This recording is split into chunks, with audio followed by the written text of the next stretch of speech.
și bine ați venit sau ați revenit la un nou videoclip. În cazul în care nu mă cunoașteți și m-ați descoperit în cadrul acestui videoclip, care presupun că este foarte căutat la momentul actual pentru că mai e puțin până la examen, mă numesc Gianina, am 15 ani și sunt în clasa 9. Iar acum ceva timp am decis să pornesc o serie în ajutorul celor de clasa 8-a pentru că, după cum am spus mai devreme, mai puțin până la examen. Și am să vă ajut să vă organizați, să învățați atât la română cât și la matematică. Eu am susținut examenul de capacitate anul trecut și până acum nu am filmat genul acesta de videoclipuri decât când am văzut notele la examen și da, cam atât. Deci nu a fost ceva cine știe ce. Probabil vă întrebați de ce n-am filmat experiența mea la evaluare națională până acum. Pentru că efectiv nu mi-am găsit cuvintele, am fost foarte ocupată. În caz că nu știți, sunt profil de mate info și este mai greu. Așa că m-am gândit să fac acum pentru că mai e puțin. Am spus asta de multe ori, mai e puțin până la examen. Și astăzi m-am gândit să filmez videoclipul cum să te organizezi pentru un examen. Acest videoclip nu se axează neapărat pe evaluare națională, doar că în general, poate și pentru BAC, nu știu, mai e până atunci, dar cât și pentru un examen oarecare. Mă rog, aceste sfaturi vor fi mai mult pentru capacitate, dar ați înțeles voi. În primul rând, o să vă spun și ce note am luat la examen pentru a vă da seama cam cum a fost. Am luat 9,75 la română și 7,20 la mate. Astfel, media mea de la examen a fost 8,47, o medie de care eu personal sunt foarte mândră pentru că m-a ajutat să intru la liceul unde mi-am dorit.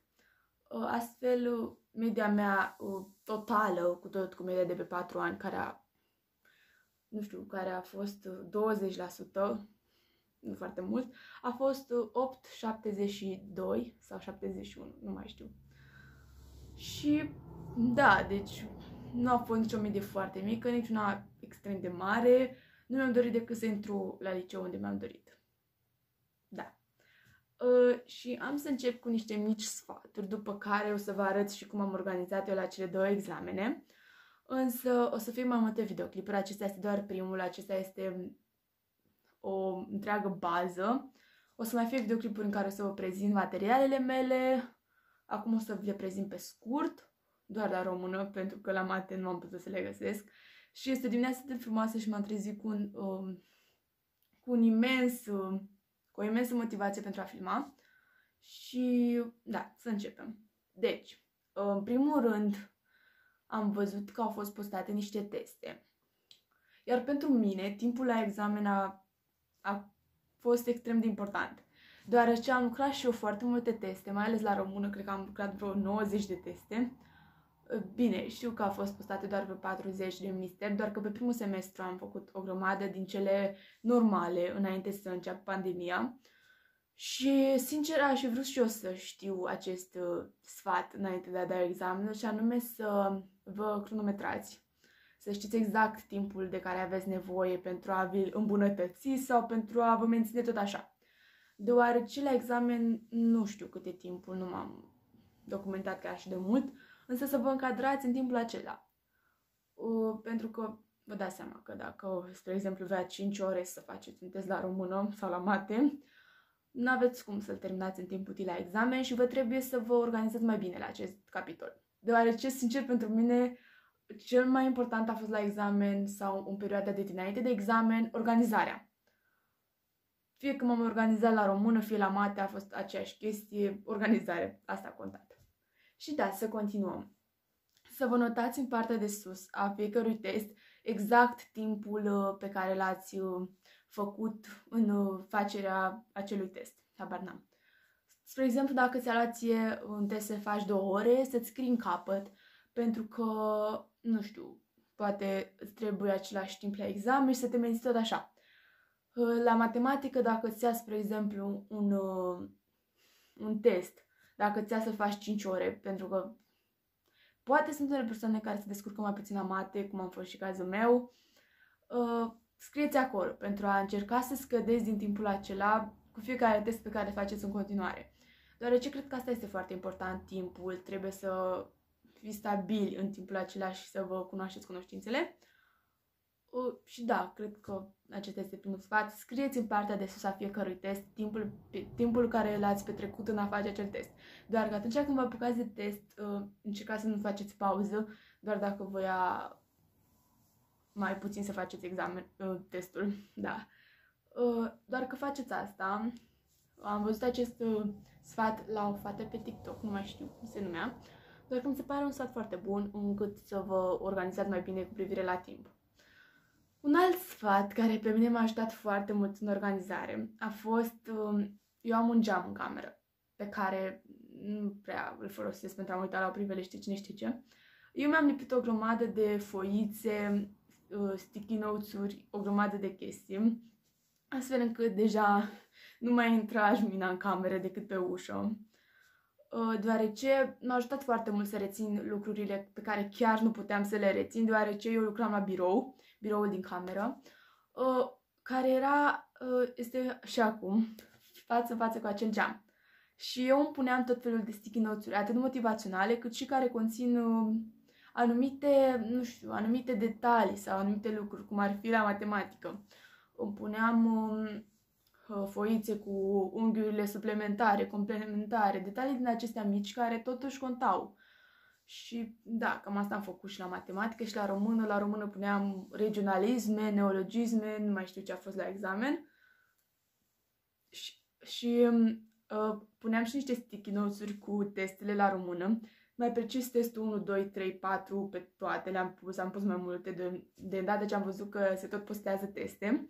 Și de fiecare dată când făceam un test, tăiam de acolo. Spuneam test la română, testul 1, 2, 3, 4, 5, 6, 7 și de fiecare dată când făceam un test, uneori și pe sărite, le tăiam. Pentru a nu repeta facerea unui test, deoarece era o grămadă de chestii de reținut și se putea întâmpla și asta și era o risipă de timp. Astfel încât de fiecare dată înainte să fac un nou test, mă uitam la acel breviar, cum s-ar numi la română, și vedeam ce teste au rămas nefăcute. Bineînțeles, în ultimele zile m-am uitat peste toate testele, deoarece erau și observații interesante, eu îmi scriam tot felul de observații acolo, la matematică formule și lucruri de genul acesta. Așa am făcut și la română și la matematică. Bineînțeles că lângă acele sticky notes-uri care erau mici, pusesem și 2 coli A4, unde scria efectiv programele. Am folosit mai multe marcare, deoarece dacă m-ați cunoscut prin intermediul acestui videoclip, probabil nu știți, dar sunt genul acela de persoană care colorează, care folosește culori și învață cât mai amuzant. O idee foarte bună. O să ajungem și acolo la materiale. Și mi-am pus programa și la română și la matematică, una lângă alta. Bine, că am avut și o agenda în care aveam din nou programele, pentru că mă uitam și pe agenda aia când nu eram acasă, deoarece m-am dus și la pregătire, dar o să apară asta la experiența mea la evaluare națională, unde să fie și multe sfaturi și chestii genul. Vedem. Și efectiv am scris programa în sine de pe site-ul celor care au postat programa și efectiv îmi subliniam. Mi-am ales un cod de culori, foarte important la chestii de genul. Și, spre exemplu, foloseam roz pentru lucrurile pe care deja le știu, verde la lucrurile care am pus baza, dar mai trebuie lucrat, galben la chestiile pe care trebuie axat foarte mult și tot așa. Pentru că chestia asta m-a ajutat foarte mult să-mi dau seama uneori când eram pe grabă sau uneori când n-am fost stresată la examen, am fost foarte chill și înainte. O să vedeți toată povestea la experiență.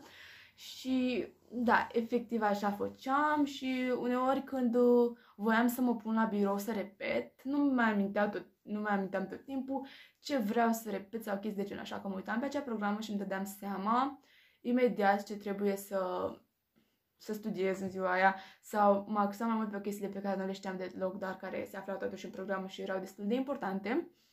Însă mă axam și pe chestiile, totuși, mă gândeam să nu uit chestiile pe care chiar le știam și le mai citeam câteodată, ca să fiu sigură că nu le uit. Și cam așa s-a întâmplat cu programele scrise de mine și am pus, bineînțeles, și stickere motivaționale, sticky notes-uri, chestii genul, mi-am înfrumusețat tot am un lapsus. acest geam motivațional, eu așa l-am numit, pentru că acolo se aflau tot felul de chestii motivaționale, stickere, ne-am scris chiar și lucruri, liceul l-am scris acolo frumos pe geam, liceul unde am vrut să intru pentru a-mi da un puls de motivație.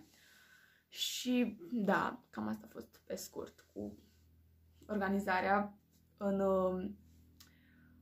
acest nivel al programelor, cum am uitat eu peste ele, le-am luat la puricat, cum s-ar spune. Efectiv, scriam tot ce am nevoie, le-am scris frumos acolo, cu scris frumos, colorat, desene, micuțe de acelea. Și da, cam asta a fost cu programele. Așa, să continuăm. Aveam și to-do listuri, deci to-do listurile sunt extrem de importante, deoarece, bine, că nu tot timpul le urmam în totalitate, dar că mă bucura faptul că făceam și câteva chestii în acele to-do listuri. Așa că îmi scriam în fiecare zi ceea ce voiam să fac, de obicei mi le notam prima dată lucrurile pe care, cum v-am spus, am făcut și la română și la matematică, codul culorilor, și notam chestiile pe care nu prea le știu pentru a mă axa în fiecare zi pe ele. Deci, foarte important, atât la română cât și la matematică, nu încercați să învățați totul în aceeași zi sau luați-vă o lecție pentru fiecare zi. Pe mine asta m-a ajutat cel mai mult la română. Era o zi în care învățam fabula. O zi învățam doar fabula, nu încercam să combin și să învăț și novela după ce știam deja fabula, nu. Pentru că o să le încurcați la examen, o să fie vai și amar. Așa că în fiecare zi învățam câte un lucru nou, învățam într-o zi fabula, următoarea zi novela, sau dacă știam că sunt destul de greu de reținut 100%, mă luam și 2 zile sau o pauză de o zi între 2 texte literare. Și așa am făcut și la matematică la fel, spre exemplu, într-o zi la română învățam fabula. Stăteam câteva ore pe ea ca să o rețin ca lumea, cu culori, cu chestii de genul. După făceam un test la română și după un test la română cu fabula, ca să fiu sigură că am pus-o bine la punct. Iar după făceam la matematică. Îmi alegeam o lecție, cum ar fi, nu știu, habar n-am, teorema lui Pitagora, exemplu random. Știu că e foarte simplă, dar în fine. Și făceam un test unde vedeam ce știu și ce nu știu, ca să pot să trec într-o altă listuță separat chestiile pe care știam sau nu să le fac. Și cam așa decurs și cu testele la română și la matematică. La română a fost mai simplu de reținut, pentru că trebuia doar să reții, dar la matematică trebuia să înțelegi logic. Nu tociți la mate, învățați logic, pe exerciții, multe exerciții. Asta dacă știți că nu vă pricepeți la un anumit fel de exerciții. Și cam asta m-a ajutat organizarea și la română și la matematică pe zile. Așa că cam așa m-am descurcat eu cu testele. A fost destul de simplu prin această metodă. Adică, efectiv, aveam destul timp la examen. În cazul în care nu v-ați apucat până acum de învățat, ar cam fi cazul, tot aveți timp, nu vă panicați, nu intrați în panică. În panică tot o să fie bine. Dar și acum aveți timp să luați pe zile, dar să munciți serios, câte o lecție, câte 2, dacă chiar aveți atât de mult de învățat. Doar că nu intrați în panică. Nu, orice ați face, nu intrați în panică, deoarece o să uitați ce aveți de învățat, nu o să vă mai puteți organiza ca lumea și tot o să fie vrăjește. Așa că nu vă panicați, stați chill, o să fie totul bine, aveți timp. Mai sunt vreo 3 luni din câte am observat, așa că aveți timp destul. Și efectiv trebuie să luați totul pe rând. Primul lucru pe care ar trebui să-l faceți în cazul în care nu v-ați apucat de învățat până acum, ar fi să luați programa, o luați la puricat, cum am făcut și eu, și o luați la puricat. Vă luați 4 culori, una pentru lucrurile pe care deja le știți, una pentru lucrurile la care ați pus bază, dar trebuie repetat, una pentru lucrurile pe care nu le știți deloc și una pentru chestiile care sunt cele mai vizibile pe acolo sau cele mai importante și care nu vă descurcați la ele, la care vă mai e greu să vă descurcați, da, cam așa. Și după vă scrieți pe foaie. Foaia o puneți ori ori în birou, ori într-un loc vizibil. Lipiți-o pe perete, sfatul meu, doar că aveți grijă. Și începeți să colorați. Da, s-a întrerupt. Înainte de a o lipi pe birou sau pe, nu știu, habar n-am unde vreți, am un lapsus pe perete, începeți să o colorați, după cum am spus, folosind codul culorilor. Iar după faceți așa ceva și la matematică și începeți să faceți to-do list-uri. Astfel încât de fiecare dată când învățați ceva și sunteți 100% siguri ați acordat destul timp acelei chestii, tăiți-o pe listă. Efectiv, faceți-vă și un breviar din acela, spre exemplu, tăietură înseamnă că am învățat-o și puneți de sub și codul culorilor. Tăietura înseamnă că ați terminat de tot și faceți așa și la rundă și la matematică. După care începeți, dacă n-ați făcut până acum, să vă puneți sticky notes-uri pozitive, pentru că e un examen, o să treacă. Eu acum sunt foarte chill, mi-a plăcut foarte mult perioada de la examen, a fost o perioadă foarte frumoasă, productivă, acum mai puțin. Și da, cam astea au fost sfaturile mele. O să mai vină sfaturi cu organizare, doar că acestea sunt pe ansamblu. Până o să mai filmez eu, folosiți-le pe acestea și sper că v-am fost de ajutor. O să vină videoclipul cu organizarea materialelor. Un videoclip nou foarte complex pentru că am făcut portofolii, fișe colorate și toate lucrurile de genul pe care le folosesc și acum la o grămadă de materii, deci am o groază de fișe, foarte multe. Sper că v-am fost de ajutor și să-mi lăsați în comentarii ce fel de videoclipuri mai doriți să vedeți, fie cu privire la examen, fie cu privire la altceva, nu contează, sau dacă doriți vreun sfat în legătură cu ceva, habar n-am. Ne vedem data viitoare cu un nou videoclip.